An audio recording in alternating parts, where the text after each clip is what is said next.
홍자는 구출됐지만 비녀는 울고 있어. 13살 소녀의 숨겨진 눈물 뒤에 숨겨진 진실. 숨소리조차 무대에 닿으면 깨질 것처럼 스튜디오는 기이할 만큼 조용했다. 관객석은 이미 환호를 준비한 듯 손끝이 떨렸지만 그 떨림마저도 누군가가 쉿 하고 막아버린 느낌이었다. 그날 밤 모두가 한 사람의 구출만을 기대하고 있었다. 홍자는 구출된다. 그 말은 달콤한 결말처럼 들렸다. 누군가의 눈물, 누군가의 절규, 누군가의 손을 잡아 올리는 장면. 방송이 가장 사랑하는 구조 서사. 하지만 그 순간 카메라가 잡아낸 것은 예상과 정반대였다. 홍자가 구출된 자리에 비녀는 울고 있었다. 그 울음은 단순한 감격이 아니었다. 환호에 섞인 울음이 아니라 소리 없이 꺼져가는 종류의 울음이었다.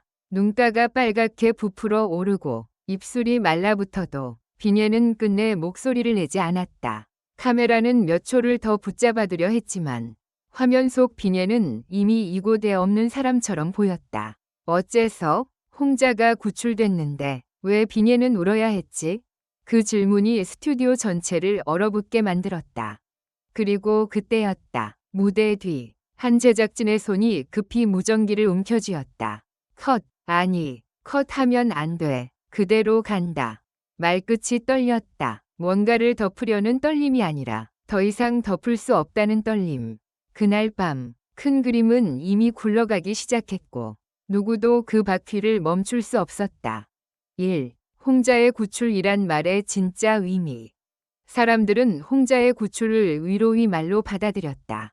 힘든 상황에서 벗어났다. 다시 무대로 돌아왔다. 평가를 회복했다. 이미지가 살아났다. 그 어떤 뜻이든 가능했다. 그러나 무대 뒤에서 들려온 한 문장이 모든 해석을 갈라놓았다. 구출된 건 홍자가 아니라 방송이었어. 누군가가 낮게 중얼거렸고 주변은 곧 침묵으로 답했다. 방송이 구출됐다는 말, 그건 곧 누군가가 대신 짐을 졌다는 뜻이었다. 그리고 그 대신 이라는 단어가 비녀의 울음과 정확히 맞물렸다. 비녀는 13살이었다. 아직 울음이 세상의 규칙을 바꾸지 못한다는 걸 배우기 전인 아이. 그런데 그 눈물은 너무 빨리 어른의 표정을 닮아 있었다.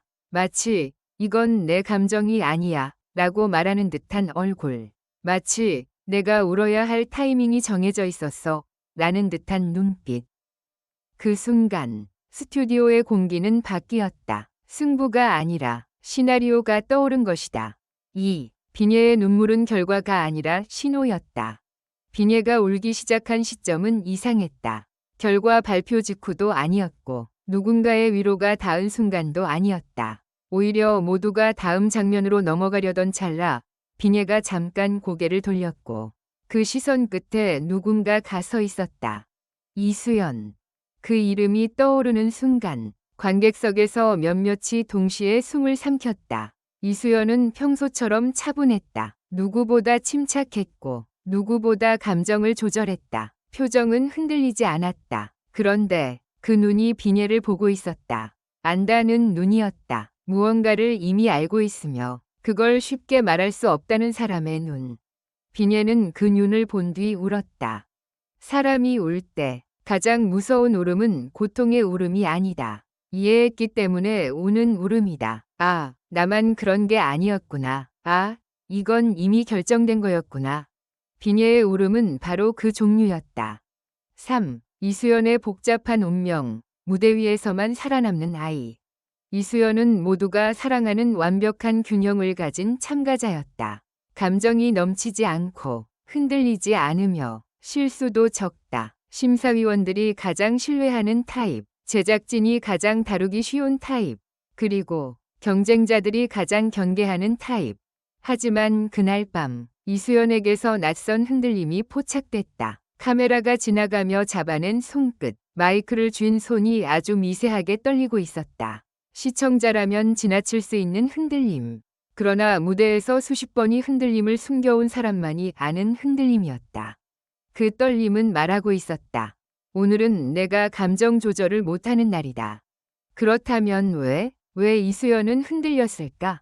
답은 비녀의 울음 안에 있었다. 이수연은 알고 있었던 것이다. 홍자가 구출되는 장면이 만들어지는 동안 누군가의 눈물은 반드시 필요했다. 감동의 균형을 맞추기 위해, 이야기의 온도를 유지하기 위해 누군가가 대신 상처를 드러내야 했다.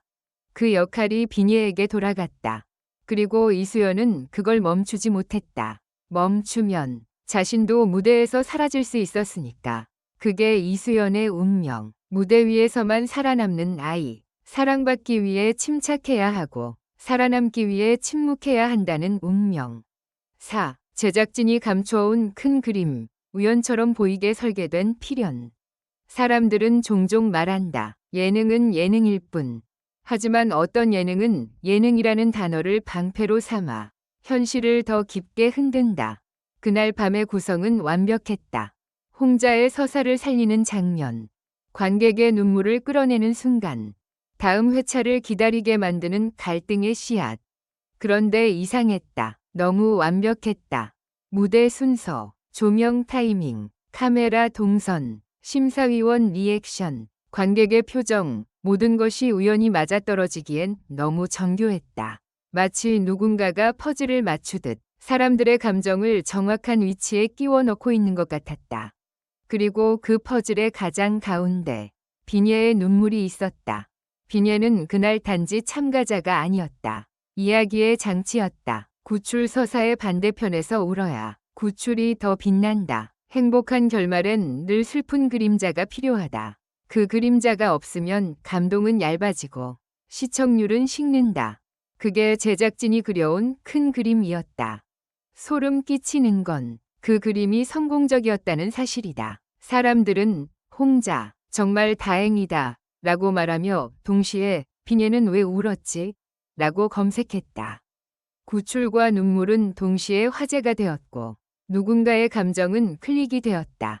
그날 밤 방송은 완벽하게 살아났다. 오, 마지막 반전, 비녀의 울음은 항이였다.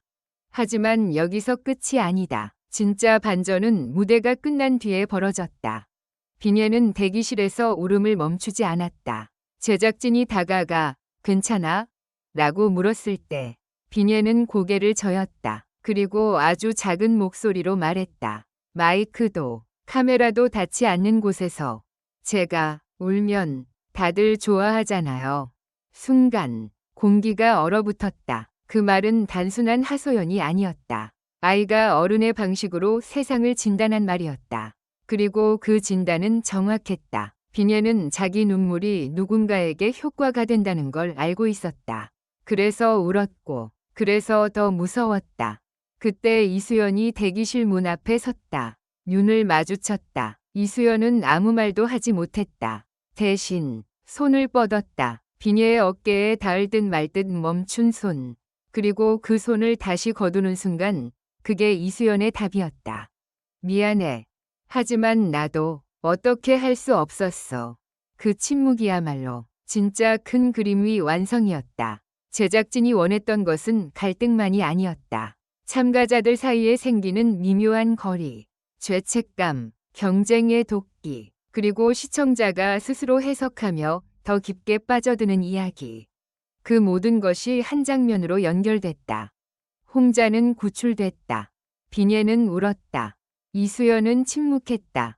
그리고 시청자는 묻게 된다. 도대체 누가 구출된 거지? 누가 희생된 거지? 다음엔 누구의 눈물이 필요해질까? 결론적으로 이 글은 재미를 위한 것이며 현실에 기반한 것이 아닙니다. 비판적인 시각으로 읽고 생각해 주시기 바랍니다.